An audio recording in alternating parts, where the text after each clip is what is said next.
Sederalun terowongan air Aramco, jaringan irigasi Pantelong di kawasan Blangketumba, Juli Biren yang longsor dan rusak sepanjang 30 meter terjadi pada Senin 28 Maret lalu.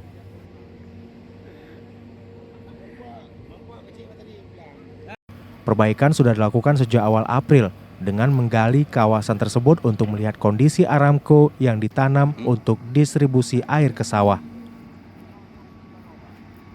Rusaknya Aramco menjadi ancaman bagi petani di 7 kecamatan karena terganggunya suplai air. Begitu Aramco rusak, pintu air langsung ditutup agar tidak terjadi kebanjiran di kawasan Pantai Baru.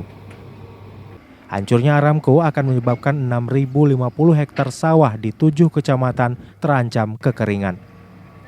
Kadis PUPR Biren, Fadli Amir STMT, sudah melapor ke Balai Wilayah Sungai Sumatera I Aceh.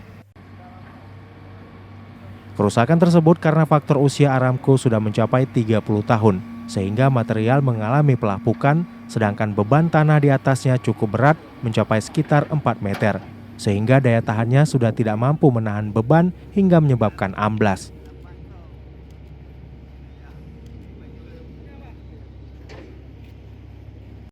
Perbaikan sementara ditangani secara darurat yang dilakukan bidang operasional lapangan dan diharapkan segera rampung agar ribuan hektar padi yang baru ditanam tidak mengalami kekeringan. Dan tanah, pasir, dan ada sebagian Aramco kita belum tahu sudah kemana nih, sudah masuk ke dalam ya. Kalau lihat dari ujung ke ujung Aramco ini.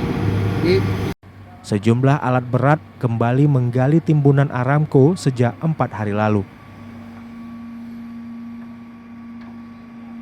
Bupati Biren Dr. Haji Muzakar Agani SH.MSI bersama Sekdakap Biren Insinyur Ibrahim Ahmad MSI, Kadis PUPR Fadli Amir STMT, dan pelaksana pekerjaan Haji Muklis Takabea pada Senin 4 April meninjau ke lokasi untuk melihat kondisi Aramco yang rusak.